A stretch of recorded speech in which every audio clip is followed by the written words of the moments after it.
بسم الله الرحمن الرحیم. په تیره ویډیو کې موږ تاسو د ټریډنګ باره کې چې کوم دی زده کړه وکړو د ټریډنګ انسټالیشن هم یاد کړو. صحیح ده. راځو په دې ویډیو کې موږ تاسو یو بل ټاپک یو موضوع باندې خبرې کوو چې هغه هم تاسو لپاره ډېر مهم دی چې ټریډنګ کې موږ اکونټ څنګه جوړو، څنګه پکې موږ ورداخلېږو. صحیح ده. دا یو فری مطلب فری سافټویر دی. که غواړئ چې د دې پرو واخلئ، مطلب هغه والی چې ښه فیچرز پکې نو تاسو په هغه پیسو هم اخیستلی شئ، خو دا اوس مهال لپاره فری دی. لومړی ځل زه په دې کې زه به څنګه ځان لپاره اکاونټ جوړوم. صحیح شو. اکاونټ د جوړېدو لپاره به تاسو راشئ په دې مین مینیو باندې به کلیک وکړئ او راشئ ساین ان باندې به کلیک کړئ. صحیح ده. چې کله تاسو ساین باندې کې ساین ویت براوزر ته ځي، هلته دا ساین ان کېږي. ګورئ دا دلته براوزر ته راځي، دلته ساین ان کېږي. که تا سره ایمیل ورکوي دې ځای نه ایمیل هم ورکولی شي. احیانا ته وایي نه ماته ډایرکټلی ساین ان شي د څه نه د ګوګل نه، نو ګوګل ته به راشي. دلته چې کله تاسو له ګوګل ته راغلی نو دلته به خپل اکاونټ انتخاب کړو، دا به کنټینیو کړي.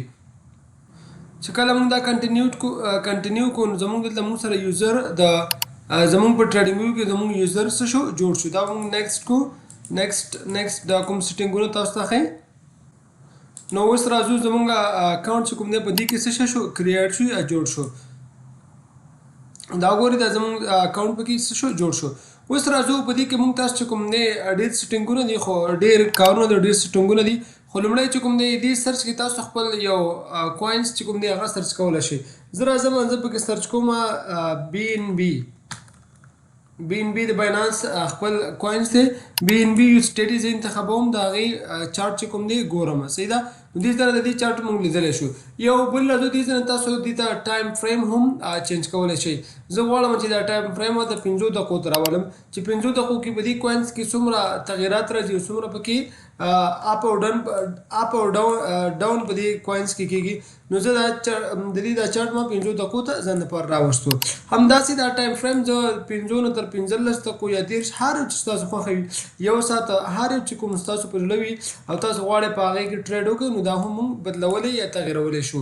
د همدې لپاره راځو دلته دا کینډلز دي. کوم ډول کینډلز غواړئ؟ یو که شخص زما دا کینډلز نه خوښېږي نو هغه ځان لپاره بار کینډل استفاده کوي، دا ډول کینډل استفاده کوي. یو کس دا بار کینډلز نه خوښېږي هغه لاین کینډل استفاده کوي. دا هر یو کینډلز چې کوم دي خپلې ګټې لري یا خپل استعمال لري. دا به انشاءالله په راتلونکي دې لپاره مشخصه او خاصه ویډیو جوړو. موږ راځو اوس کینډلز استفاده کوو، دا استفاده کوو. صحیح شو. اوس راځو دا انډیکیټرز څه شي دي. انډیکیټرز باره کې به انشاءالله زه مکمله ویډیو کوم چې دا د ټیکنیکل انالیسس لپاره استفاده کېږي. زه راځم فار ایگزامپل یو انډیکیټر ورته لیکم آر اس آی په نوم ریلیټیو سټرینث انډیکس انډیکیټر لیکم او دا په دې باندې اپلای کوم. صحیح ده.